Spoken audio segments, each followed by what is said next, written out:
नमस्कार, मैं मिथिलेश पटेल और आप देख रहे हैं न्यूज़ बकेट। न्यूज़ बकेट की टीम लगातार आपको ज़मीनी हकीकत दिखाने का काम कर रही है। इसी क्रम में आज हम लोग शिवपुर विधानसभा के शिवदशा गांव में मौजूद हैं। इस गांव में हमारे पीछे यहाँ के गांव के कुछ स्थानीय लोग हैं और महिला प्रधान भी हैं। हम गांव के लोगों से इनकी समस्याओं के बारे में जानेंगे और प्रधान से बात करेंगे कि उनकी 5 सालों की कार्य योजनाएँ क्या हैं और उनकी काम की प्राथमिकताओं में किस काम से वो अपनी पारी की शुरुआत करेंगी। गांव की समस्या क्या है? गांव का समस्या आप देख रहे हैं कि लाइट बराबर आ नहीं रहा है आजकल, और पर्याप्त रूप में सड़क वड़क का व्यवस्था भी नहीं है। हमारे यहाँ तो समझिए खड़पा है, और खड़पा से ही भी वो भी मरम्मत हुआ है, थोड़ा बहुत वो भी टूटा फूटा है। समस्या का समाधान ये शिक्षा के लिहाज से तो कोई अस्पताल वगैरह है? अस्पताल तो नहीं है सर यहाँ कोई। स्कूल की है व्यवस्था? स्कूल का व्यवस्था तो कोई ऐसा नहीं है, टेम्पोररी में है। अच्छा, हाँ। इलाज की व्यवस्था के लिए क्या है? इलाज के लिए कोई व्यवस्था नहीं है सर, मतलब कि जाना पड़ता है शहर वाराणसी। अच्छा जी, मान लीजिए अभी किसी की तबीयत खराब हुई तो कहाँ जाए? बस बनारस से जाएंगे सर, कोई विकल्प नहीं है। बहुत दिक्कत है, बहुत ज़्यादा परेशानी है। शौचालय की व्यवस्था है? शौचालय की व्यवस्था सर है। आप पक्की आवास की? जी, आवास बिल्कुल नहीं। महेश कुमार विश्वकर्मा, किस गांव के रहने वाले हैं? ग्राम शिवदशा। शिवदशा की मूल समस्या क्या है? यहाँ की रास्ता की पानी और पानी का जैसे अगर स्वास्थ्य की बात करें तो अस्पताल या इलाज की क्या व्यवस्था है यहाँ पे? कुछ भी नहीं है। कुछ नहीं। अस्पताल कोई व्यवस्था नहीं। इलाज कराने कहाँ जाते हैं? हम लोग बनारस जाते हैं। बनारस कितनी दूर है यहाँ से? यहाँ से 15-16 किलोमीटर। 16 किलोमीटर है। और पढ़ाई लिखाई का माहौल कैसा है? शिक्षा ठीक है। रोजगार लोगों को है, बेरोजगारी बहुत सब प्रॉब्लम धंधा है। क्या करते हैं यहाँ के लोग? नहीं बच्चा, यहाँ किसान वैसे नाम बबलू यादव। क्या काम धंधा आप करते थे? प्राइवेट जॉब कर रहे थे, हाथ खुल गया कंपनी में। बैठे हैं तो लाख 2 साल हो गया। तो जैसे इस समय मान लीजिए बेरोजगारी है तो फिर घर का खर्च है, ये सब कैसे चलता है? जैसे इधर खेती बाड़ी का देता है, वो बोझे होते हैं, वो चल रहा है। सरकारी कोई योजना का लाभ आपको मिले? अभी तक तो कोई मिली नहीं है। जैसे आपको अब विकलांगता की श्रेणी में कुछ वेतन या कुछ इस तरह की मदद मिल सकती है भारत सरकार के नियम के अनुसार, तो उस तरह का कोई मदद मिल रहा है क्या? अभी तक तो नहीं मिली, बोल रहा हूँ ना। आगे फिर अभी तो 2 साल हुआ लगे। हाँ। अभी तो फिलहाल जो कार्यक्रम अभी चालू हुआ, आगे तो देखेंगे। रोजगार का कोई और साधन है इस गांव में? कोई साधन नहीं है सर। और विकास का कौन सा काम हुआ पिछले 5-10 सालों में? 5-10 साल में विकास तो हमने अभी देखा नहीं है। समस्या पानी क्या? सामने है, रोड सामने खड्डे हैं, बड़े हैं सब। आने जाने की समस्या आप लोग को दिख ही रहा है। हमने बोलने से क्या होगा, जो भी जहाँ जाएंगे गाँव की तरफ उधर से दिखेगा। इधर जाओगे पूरा नहीं जा सकते, इधर जाओगे पानी है, देख ही रहे हो। रामरेश यादव, ये बताइए कि गांव में क्या परेशानी है, क्या दिक्कत है?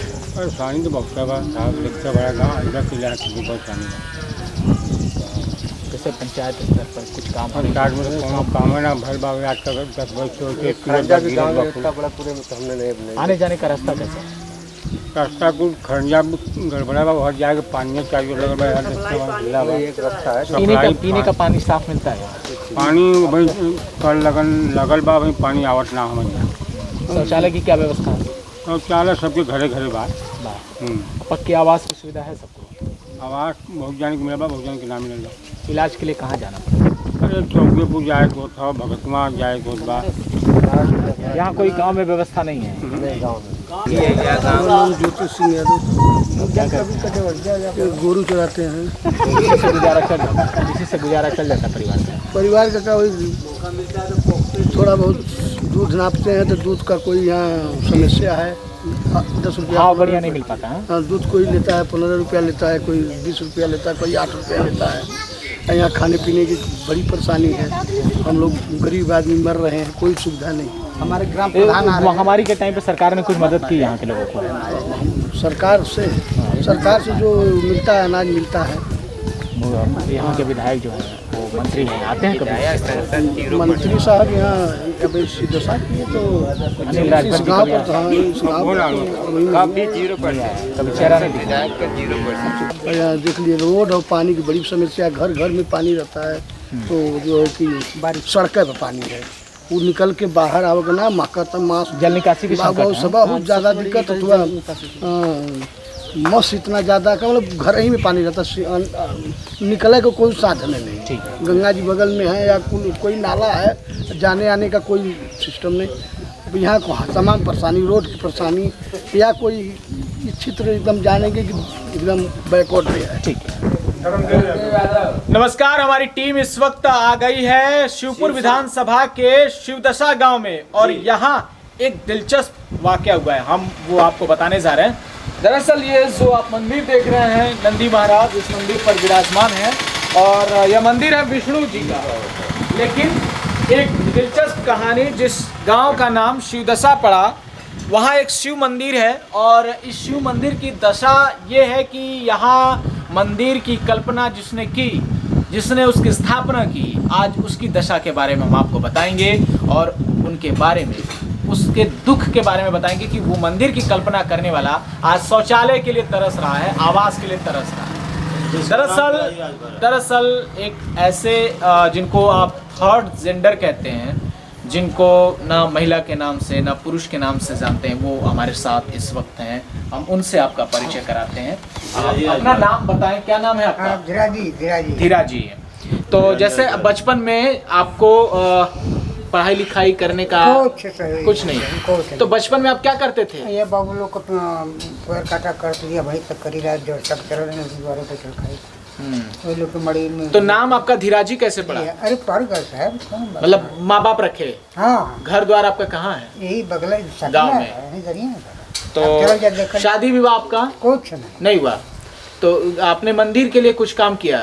हाँ, यह पहले बाड़ी जो यही में सहारा आप लोग शिव मंदिर के लिए क्या आपने किया था? जो हमें हो सका। अच्छा ये बताइए, जैसे कि आप चुनाव में भी वोट देते होंगे? हाँ, हर देते हैं। प्रधानी चुनाव में सरकारी। तो महिला के नाम से देते हैं, पुरुष के नाम से? हाँ, और हमारा आधार कार्ड हो, सब कुछ है। आधार कार्ड पर क्या है, महिला लिखा है कि पुरुष? हाँ, धीराजी राजभर प्रधान जी रहा। अब दूसरे का प्रधानी हो गई बा, कहना यही राजा 25 बेर का 5 बरिस में कम से कम 100 बेर आधार कार्ड है, दुनिया भरे का है, टू कापी लेवा पंचायत भवन कुछ सबके पटोरा कुछ ना। ठीक है, ये बताइए कि जैसे आप मंत्री जी का नाम ले रहे हैं, तो मंत्री जी आप ही के जाति का प्रतिनिधित्व करते हैं, आपका वोट लेने के लिए बोलते थे कि राजभरों का विकास होगा। राजभरों का कितना विकास किया? कुछ नहीं। आपसे वादा क्या करके गए? आपसे वादा कहना है नेताजी हो, कहाँ के नेताजी से आप कहिए और 3 साल बाद और उसको आवाज मैंने आवास का लालच या कहें कि उसका प्रलोभन दिए और उसके बाद कुछ मिला नहीं, वोट कुछ नहीं मिला। तो इस बार 2022 में धीराजी जी चुनाव आ गया है, वोट फिर से देना है, तो क्या करेंगी? क्या देंगे? किनको वोट करेंगे? आप नहीं, हम लोग चुनाव नहीं लड़ने जा रहे हैं, हम लोग तो मीडिया से हैं। हम ये कह रहे हैं कि अगर अनिल राजभर दोबारा आपके पास वोट मांगने आते हैं तो क्या उनको वोट देंगे? हम चुनाव में देखो न देख। हाँ, उनको नहीं देंगे। ये वजह की नजर की हमें हमारे पतो काल मर लो बाबू भैया गाँव से। आपकी पतो मतलब आपकी शादी हुई है? बड़े भाई अच्छा, बड़े तो बता देंगे कि दोनों बात तो से गुजर गई और राजभर हाल द्वारे हर जगह 10,000, 15,000, 20,000 था ना, और यहाँ 2,000 देखे चले। 2,000 में तो कहा सरकार एक हिना नहीं। तो हम ये चाहते हैं, जैसे आपके परिवार में जब आप अपने समय पर रहे होंगे तो मतलब लोगों का व्यवहार कैसा था आपके? व्यवहार बहुत बढ़िया। अरे बाबू लोग के गाँव में हम भाई अगर व्यवहार खराब है तो मार के और भगा नहीं है। आप रखता गाँव में गांव के लोग सीधे सीधे आपको स्वीकार करते हैं? हाँ। कोई दिक्कत इस तरह की नहीं? राजभर का बहुत सामान है। मरीजी है, सांस का मर्जिया है सरकार देखने बाबू तो यह से बड़ा भाई हम तुरंत रुपया दिए जल्दी जाता भाई। तो ये हमारे शिवदशा गांव के शख्स हैं, इनसे थोड़ा सा बातचीत करते हैं, धीराजी राजभर के बारे में भी और इस शिवदशा मंदिर के तो बारे में बात करेंगे, लेकिन गांव की दशा क्या है उसके बारे में भी थोड़ा सा बात करेंगे। ये बताइए कि आप जिस दशा की बात कर रहे थे, हम उसी के परिप्रेक्ष्य में आपसे बात करेंगे कि जैसे इन्हीं के बारे में थोड़ा सा पूछेंगे, जैसे इनको ट्रांसजेंडर इस तरह से बोला, गाँव में जब ये पता लगा कि योगी की हालत ऐसी है तो गाँव वालों का रिएक्शन या प्रतिक्रिया क्या? गांव वाले इनके लिए हमेशा समर्पित रहते हैं। नहीं, वो तो अभी समर्पित रहते हैं। वो नहीं, आज से नहीं, जब से इन्होंने होश संभाला है इसलिए कि ये रघुवंशियों का गांव है, सब बाबू साहब हैं। इन्हीं के बाप ने हम लोगों को बसाया था, हमारे बाप दादा को। हम लोग आज भी उसी के लिए समर्पित हैं और धीराजी के लिए हम लोग हमेशा रहते हैं। चूँकि ये राजभर समाज का जो सरकार बन गई अनिल राजभर की, इन्होंने कहा था कि हमारे गांव के पश्चिम तरफ एक शिव मंदिर का निर्माण हुआ था, जिसमें कुछ सहयोग करने का वादा किया था। हमारे भाई धीराजी बहन को कुछ आश्वासन दिए थे, न इनको आश्वासन पर उतरे न उस मंदिर के आश्वासन पर उतरे। खपरिया बाबा को 55 लाख रुपया दिए, कच्चा बाबा को एक 55 लाख रुपया दिए। 35 लाख रुपया खपरिया बाबा को, 55 लाख रुपया कच्चा बाबा को। और यहाँ सिरसा में किसी मंदिर को, किसी सड़क को, किसी नाले को कुछ सहयोग ठीक है, लेकिन धीराजी जी को क्या मिला?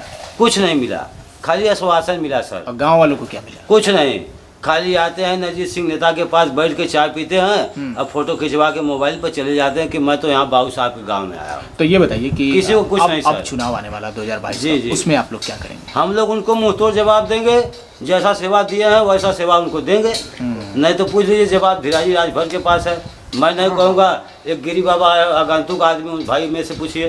अनिल राजभर के विकल्प में कौन नेता आपको दिखता है? विकल्प में तो सर एक सपा से सोनकर जी आए हैं, अच्छा, जो कप प्लेट से लड़े थे, अभी इसी बार अब बहुत बढ़िया वोट से जीते हैं इस चिड़ैगांव ब्लॉक से। ठीक है, अब मेरा आशा है कि दोबारा हो सकता है कि फिर सपा जीते। ठीक। इसलिए कि भाजपा का कोई भरोसा नहीं है। जिसको आश्वासन दी उसके साथ बहुमत नहीं।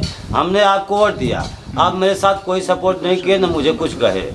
मैं आपके लिए मरता हूँ, आप मुझे कुछ सपोर्ट तो नहीं। ये बताइए कि ओम प्रकाश राजभर के बारे में आप क्या सोचते हैं? सर जी, वो तो खाली हवा ही है। इसलिए कि मेरे साथ तो मेरा पानी भरने के लिए धीराजी राजभर है। ओम प्रकाश भर तो राजभर पानी भरेगा नहीं। धीराजी जी से ही पूछते हैं। धीराजी जी, आप ये बताइए कि ओम प्रकाश राजभर को आप अपना नेता मानती हैं? भाई नेता तो मानते हैं, लेकिन राजभर हो बिरादर हो, हाँ, लेकिन काम नहीं जब किए। कुछ करबे नहीं, नहीं। अनिल राजभर की बात नहीं कर रहे हैं, अनिल राजभर की नहीं, ओम प्रकाश राजभर। वही ओम प्रकाश के राजभर के कहते हैं। मुँह साहब तब वो हमारे मतलब कुछ कहबे ना कहना है सर। यदि सफाई से बैठ के गाँव में घूम के चले दवाई के न गए। दिले किसी होंगे। गरीब का बड़ा दिलचस्प मामला है कि यहाँ पे ओम प्रकाश राजभर और अनिल राजभर दोनों को ये राजभर जाति से खुद बिलोंग करती हैं, लेकिन इनको यकीन ही नहीं कि इनके जाति के नेता इनका उद्धार कर पाएंगे। तो ये किसी और की तरफ अब देखना चाहती हैं, इनको विकल्प के तौर पर समाजवादी पार्टी की तरफ रुझान कर रहा है। लेकिन धीराजी, चूंकि आप देख रहे हैं कि जिस समाज में हम रहते हैं वहाँ पे ट्रांसजेंडर को सम्मान देना और स्वीकार करना, ये भी अपने आप में एक बहुत बड़ी बात होती है। तो गांव के लोग इनको एक सम्मान के नज़र से देखते हैं। तो इन्होंने भी काम किया कि शिव मंदिर को लेकर समर्पित रहे और अपना पूरा जीवन लगा दिया। शादी विवाह तो हुआ नहीं, लेकिन बड़े भाई के परिवार को खुद का परिवार मानते हैं। बगल में एक और शख्स है, इनसे थोड़ा बातचीत करते हैं। आप ये बताइए कि शिव दशा गाँव का दशा कैसा? मीडिया से बतिया थे गांव का दशा बढ़िया है। गांव के प्रति कोई भी बुराई नहीं है, क्योंकि अगर गांव अच्छा नहीं होता तो शिवदशा और सृष्टि, हमारे पड़ोसी गांव सृष्टि है, यहाँ दोनों प्रधान काउंटिंग के पहले मर चुके हैं और दोनों जीते हुए प्रधान काउंटिंग के पहले मर चुके थे, जो कि चिड़ैगांव ब्लॉक में मात्र केवल 2 गाँव थे, जो कि दोबारा चुनाव हुआ है प्रधानी। हमारे गांव में निर्विरोध हुआ है, लेकिन वहाँ पे चुनाव हुआ। तो इस वजह से मैं ये नहीं कर सकता कि गांव में कोई कमी है। अगर कमी होती भावनाओं में आकर या सहानुभूति के तौर पे लोगों ने निर्विरोध किया। लेकिन ये बताइए कि विकास के लिहाज से क्या काम है? विकास के लिहाज से देखिए, जिसको हमने प्रधान बना दिया, जिसको हम लोगों ने मिलकर प्रधान बनाया, उनसे कुछ मतलब बीच में कुछ लोग आए थे कि विकास को, हमने कहा भाई देखिए विकास तो वो क्या करेंगी, क्योंकि उनके पति मैनेजर साहब जो बैंक मैनेजर थे विकास के, वहाँ से आए प्रधानी जी थे और जीतने के पहले मर गए काउंटिंग के पहले। तो उनकी पत्नी को हम लोग बना दिए, क्योंकि गवर्नमेंट भी मृतक आश्रित में ठीक है, देती है। वो तो एक अलग बात है, मतलब एक सहानुभूति के तौर पे गांव वालों ने उनको दिया, वो अलग बात है। अब ये हम जानना चाहते हैं, जैसे यहाँ के जो विधायक हैं, मंत्री बन चुके हैं, उन्होंने कितना विधायक मंत्री अपना जो फर्ज है निभा रहे हैं, और काम जहाँ संपूर्ण रूप से काम हो चुका है वहाँ क्या कोई काम है। आप ये बताएं कि क्या दोबारा उनको मौका दिया जा सकता है इस क्षेत्र से? अनिल राजभर को मौका दिया जा सकता है कि नहीं, ये तो मैं नहीं कह पाऊँगा। क्यों नहीं? आप लेकिन तो भी इसी गाँव में लेकिन समस्याएं जो हैं, जैसे इतना बड़ा क्षेत्र है जहाँ की चकबंदी के नाम पर आज तक कई बार सुना गया कि चकबंदी आ रही है शिवदशा की। कई मंत्री आए, कई महेंद्र पांडे सांसद जी, क्षेत्र उनका भी है, लेकिन आज तक शिवदशा के लिए चकबंदी, मात्र एक चकबंदी विकास में अवरोध उत्पन्न, विकास के लिए काफ़ी अवरोध उत्पन्न हुआ है, क्योंकि उसके लिए रास्ता है बिना चकबंदी के नहीं हो सकता। चकरोड और चकनाली नहीं पास हो सकती। आज एक छोटी सी ज़मीन के लिए लोग नहीं जाने देंगे। हर जगह रास्ता का जो अवरोध है, मात्र एक चकबंदी। तो चकबंदी को लेकर बहुत समस्या है यहाँ पे, कोई सबसे बड़ी और समस्या कोई जी, सांसद कोई सुलझा हाँ, नहीं पाया है। कोई आज तक कोई ठीक है। सुलझा नहीं पाया है। मात्र एक चकबंदी अगर हो जाए तो शिवदशा गांव का उद्धार निश्चित रूप से संभव हो सकता है। ठीक है, तो हमारे साथ शिवदशा के कुछ लोग थे, इनसे हम बातचीत कर रहे थे। दरअसल देखिए, यहाँ की समस्या जो है वो चकबंदी है। चकबंदी हर विकास के काम में आड़े आ रहा है। इनका कहना है कि अगर चकबंदी की समस्या कोई हल कर दे तो विकास के रास्ते अपने आप निकल कर सामने आ जाएंगे। न्यूज़ बकेट भी आप सभी से अपील करता है कि खबरों को, गाँव के लोगों को सुनने के लिए, उनकी समस्याओं को समझने के लिए हमें ज़रूर एक बार सब्सक्राइब करें और आगे बढ़ते हैं। तमाम और खबरों के लिए हमारे साथ बने रहिएगा, देखते रहिए न्यूज़ बकेट। बहुत बहुत शुक्रिया। पेश है न्यूज़ बकेट हिंदी मासिक पत्रिका। पढ़ें इस महीने की पूरी खबर विस्तार से हमारे न्यूज़ बकेट की मैगजीन में। हमारी ई मैगजीन को मुफ्त में पढ़ने के लिए अभी लॉगिन करें www.newsbucket.in पर। इसके अलावा रोज की ताज़ा खबरों के लिए हमारे YouTube चैनल को तुरंत सब्सक्राइब करें।